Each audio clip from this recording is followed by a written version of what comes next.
All right, Jess, the first two things we're looking at is, are you getting sideways and are you swimming with your glove hand?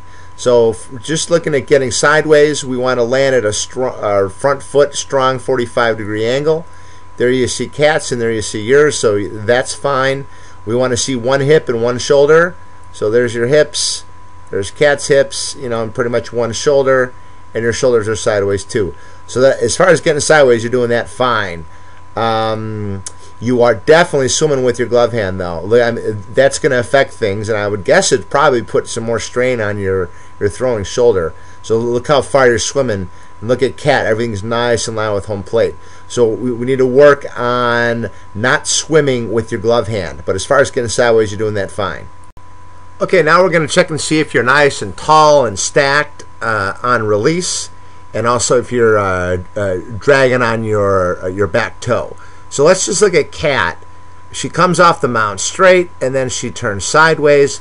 But look how nice and tall she is, okay? The whole time she stays nice and tall. Just like that. And then when she comes down and releases the ball, it's against a firm front side, and she stays nice and tall still. We'll call that getting stacked. Head above the chest, chest above the hips, hips above the knees, just like that, nice and tall. And after she pushes off, she's dragging her on her toe, and then kind of drags that back knee right down the power line, right into that firm front side. Okay? So there's Kat.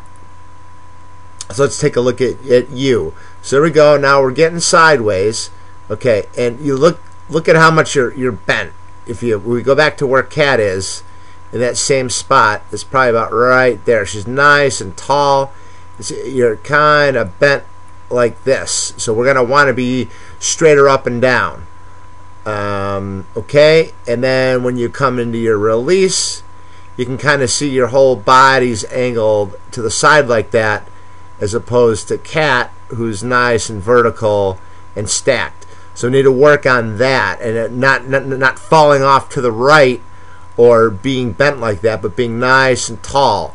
And as far as dragging your toe on the power line, you do that fine. You get right up on your toe right there. But then again, everything just kind of falls off to the right.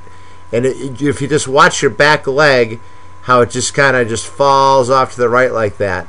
And if you watch Kat, it all finishes nice and right down the power line. So she drags that back leg, and boom, right into the firm front side, right into that figure four.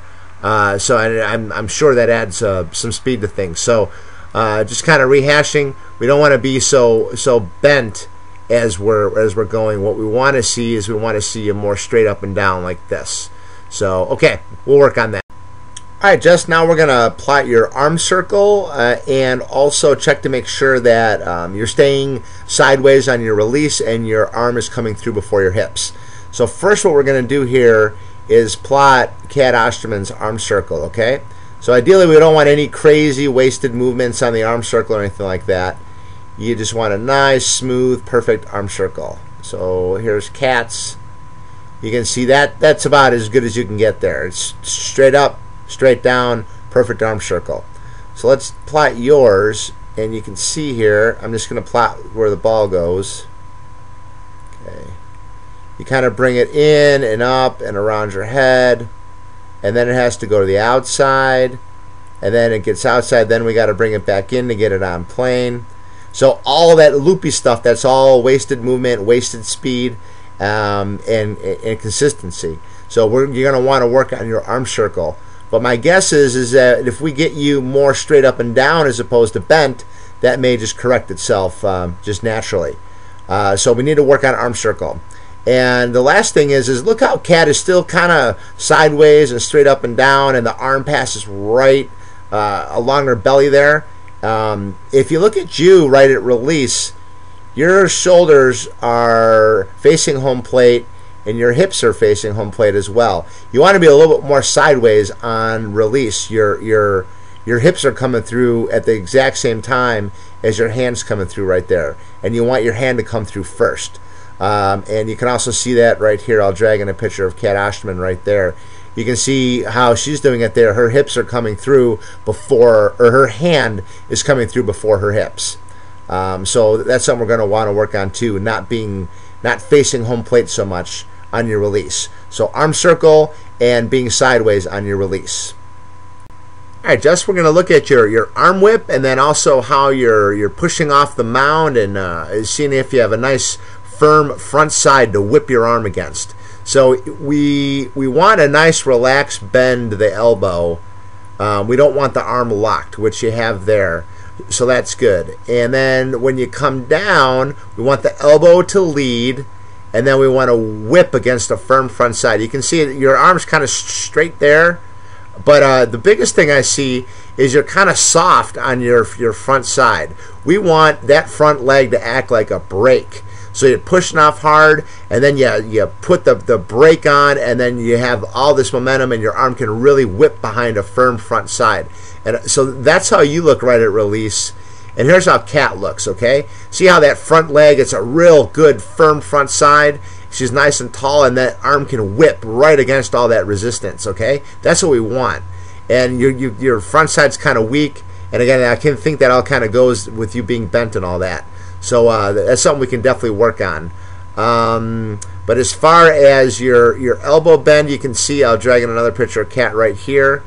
You can see she's got that nice relaxed elbow as well. It's long and it's extended and it's full, but it still has a nice relaxed bend to it. So that looks fine right there. So let's go back and let's cycle back and see how you're exploding off the mound. You cannot push too hard. Okay, so we want to be like a sprinter.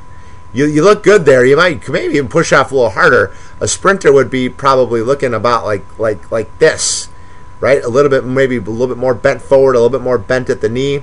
I don't know. You could try that and see if that would help you push harder. But you're pushing plenty hard. You're getting high with your front foot, almost like you're stepping over something. Getting sideways, dragging that back foot.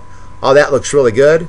All I'd say in kind of summary is you can kind of see here how you're bending and you're leaning, and what we want is we want to put the brakes on and have a firm front side and be nice, a firm front side, and then be nice straight up and down, and that's going to give your arm a nice chance to have a nice arm whip.